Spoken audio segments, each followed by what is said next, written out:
Sarap ng ganitong panahon kapag nagra-rides mga part. Malamig ang panahon. Sarap. Grabe. Akala ko kung bakit pinapara ako nung isang rider. Salamat bro. Naku po. Salamat. Sinesinyas yung yung gulong ko. May nakasabit.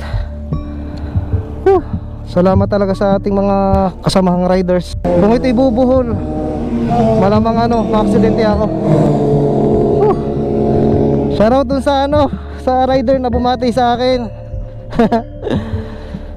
Din siya, may ganitong camera. Malamang naka-vlog ako sa kanya. Thank you.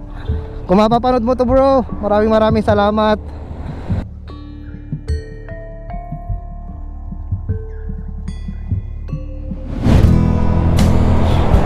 Ay. Oh, napakalikot ng daan mga part, no?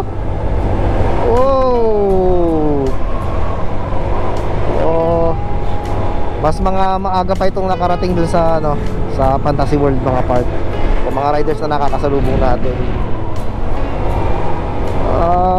8:70 ng umaga. Siguro Lemery ito kasi ang pupuntahan natin ay ay Fantasy World, nasa Lemery. Kaya sure akong nasa Lemery tayo. Kasi 12 minutes na lang ay nandun na tayo mga part. So chill ride. Ang gaganda ng nakikita kong view. Sana andito kayo sa personal na kasama ko mga part, para nakikita nyo yung nakikita ko. Kasi hindi natin masyadong nakikita yung tunay na ganda, o hindi natin na-appreciate yung talagang kagandahan ng view kapag dito sa camera natin dito sa video lang natin nakikita. Mas pinakamaganda talaga yung yung nakikita nyo sa personal, mga bagay-bagay na nakikita ko ngayon.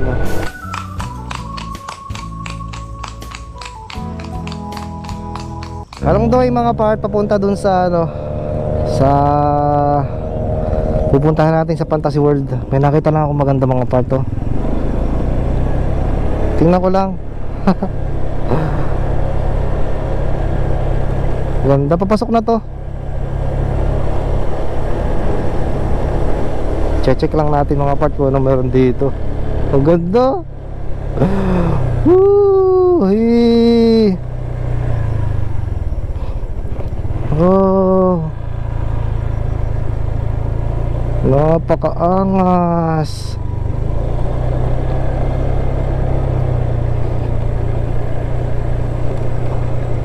Ang daming mga kambing, baka.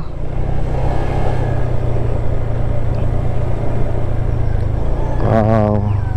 Sige, balik na tayo. Ang ganda. Tinignan ko lang, sinilip ko lang mga part. Ganda ng parang grabe. Sana nakikita nyo ng personal mga part.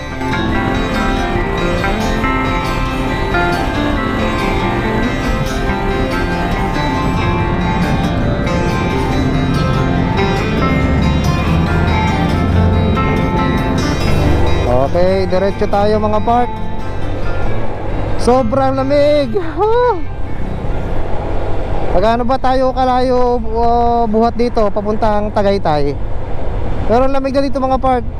Simula kanina doon sa pinasukan natin, doon sa may kantuhan, ay dire-diretso lang paahon dito mga part.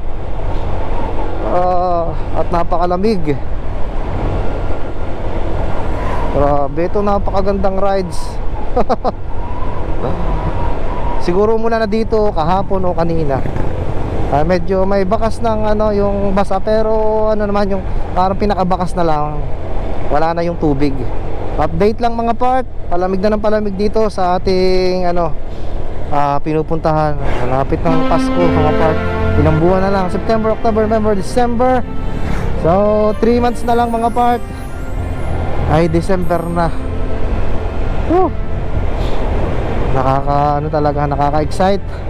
Sa mga sa mga nangyayaring mga bagay-bagay. Ayun, enjoy lang natin mga part ang buwan ng Setyembre. At hindi natin namamalayan ay malapit ng ang Pasko mga part, ang December. Ang dami ko nandito nadadaan ng mga tindahan ng mga bulalo, yung mga kainan na pwedeng ano ba tawag doon, pampatanggal ng lamig. Okay, Niogan, welcome Barangay Niogan. Walang humpay ang tarik dito mga part, ang pataos. Okay, saan kaya tayo pwedeng tumigil dito? Napakadaming mga riders. Grabe. For the second time around, Fantasy World dito sa bayan ng Lemery. Kasama ko dati si Mami at saka ang mga part natin nung tayo nagpunta dito. Punta lang muna tayo dun sa sa kabila. Okay, napakadami ng mga riders natin kasama dito. Mga naka big bike at saka mga naka small cc na scooters. Nakagaya natin. Okay. Grabe. Try nating sa pumunta dito sa kabila. Pwede kaya dito? Ay, tatabi lang tayo. Ang lamig dito mga part. Parang nasa Tagaytay na eh. Yun ang aking pakiramdam. Malamig ngayon.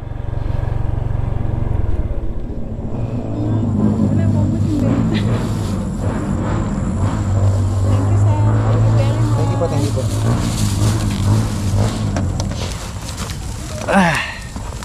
Okay, touchdown Fantasy World dito sa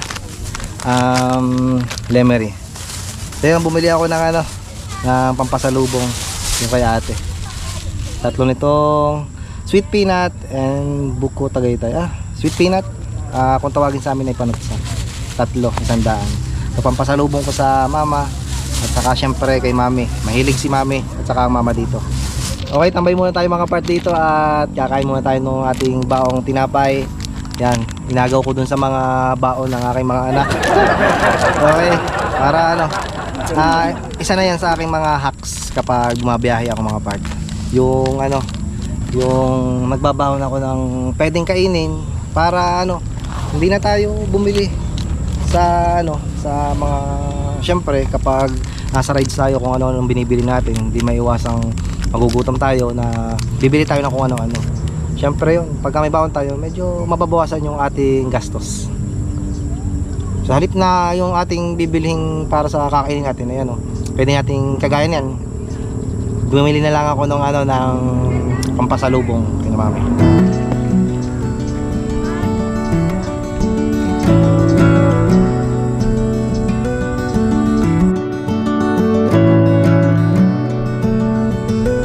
Ganda ng view. Medyo malakas ang hangin.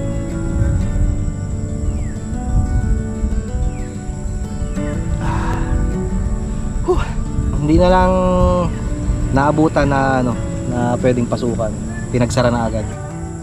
So kung ito ay bubuhayin muli, talagang napakadaming pupunta dito sa Fantasy World dito sa Lemery, Batangas. Biruin niyo yung tuwing Sabado Linggo na pumupunta dito mga riders, napakadami doon sa may tabing kalsada doon sa nadaanan natin kanina. Tapos lalo na kung halimbawang bubuksan ulit ito, sigurado napakadami ditong taong pupunta at siguradong dudumugin ito. So nagtanong nga pala ako kanina sa may guard kasi doon sa may entrance, sina kuya. Nagtanong ako kung pwede magpalipad ng drone. Ang sabi ay hindi daw pwede.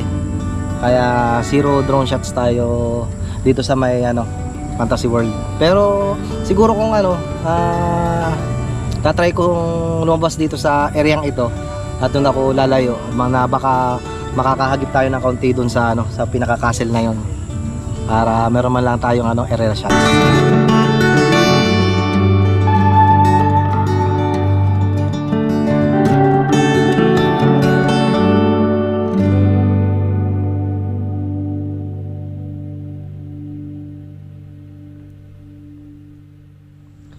Nagpalit ako ng ng battery nitong ating GoPro. Ngayon ko lang napansin, medyo lumolobo na itong battery ng ating GoPro. Ito yung pinaka-original. So yung aking yung aking pinaka-reserva dito ay hindi siya original. Siya ay yung Telesin. Pero ang tagal na. Ito yung kasama nitong GoPro noong binili natin. So hindi pa naman pwede pa siguro to.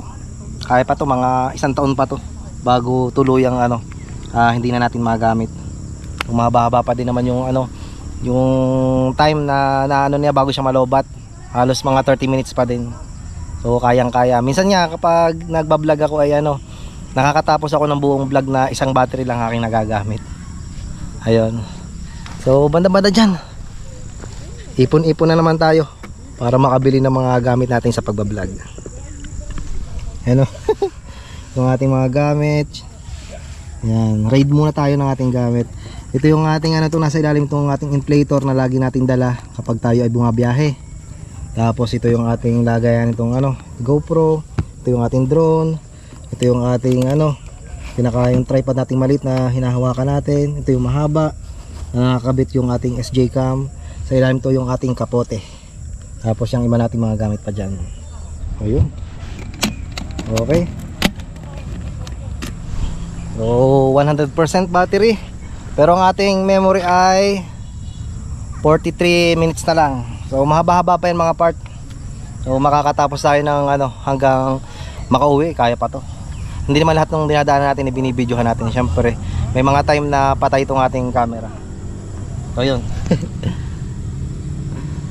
Napaka dungis na ng ating pinaka case. Lalong lalo na si Blossom Nakakahiya naman kung may may makakapitik sa atin dito. Kitang kita yung kitang kita itong si Blossom na napakadungis. Baka si Blossom yan. Okay. Sayang nga natin tayo nakapasok doon. Ayun. Pero okay lang. Maya-maya ng konti mga part ay siguro mag-uumpisa na akong umuwi. Para syempre bago magtanghali ay nasa bahay na tayo. So yun naman lagi ang ating linggo-linggong goal. Yung makagala tayo at makapagawa ng vlog sa umaga. At na pagdating ng tanghali ay family time. Hatiin natin na maayos yung oras natin sa ating pamilya.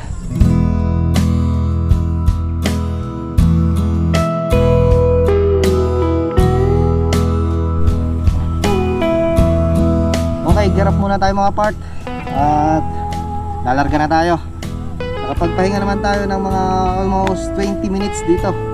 Sayang nga lang at hindi tayo makapalipad ng drone dito. Pero solid, napakaganda. So larga na tayo mga part. Ang ingay, ang lakas.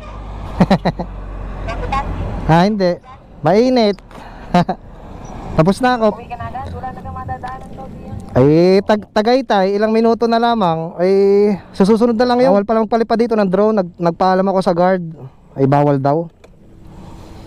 Oo, parang wala pa tayo napapanood. Hindi, may mga nagdo-drone shot siguro yung mga malayo. Hindi dito sa tabi. Pero dito, wala nang kordya dito. Isa aking tinitigilan ito. Okay.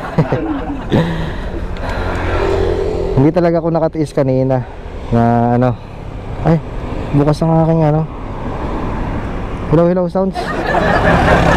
Nakakonect na pa rin itong aking Hindi talaga ako nakatiis mga part. Sabi kasi nung gwardiya, sorry mga kuya, bawal daw kasing magpalipad ng drone dun sa may Fantasy World. So lumayo-layo ako ng konti mga part doon sa may parting itaas dito. So nagpalipad lang ako saglit. Isang diretso lang pataas mga part.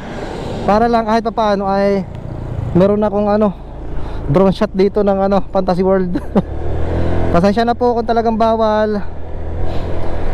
Okay.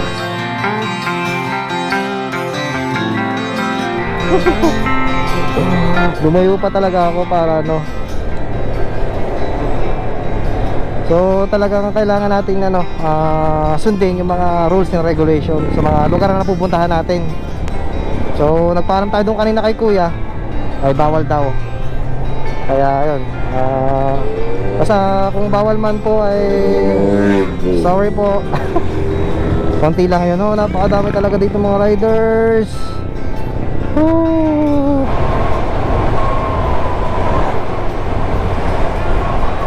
Napakaganda ng daan pababa.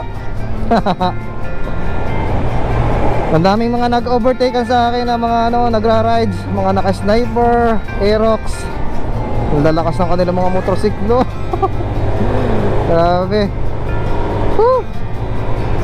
Masarap ng ganitong panahon kapag nagra-rides mga part. Malamig ang panahon. Sarap. Grabe.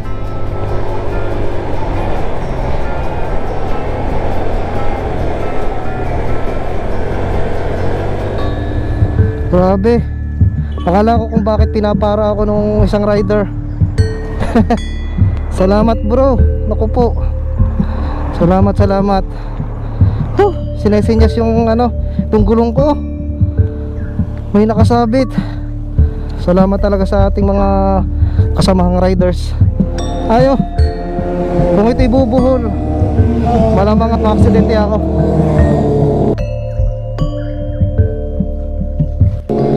Shoutout dun sa sa rider na bumati sa akin.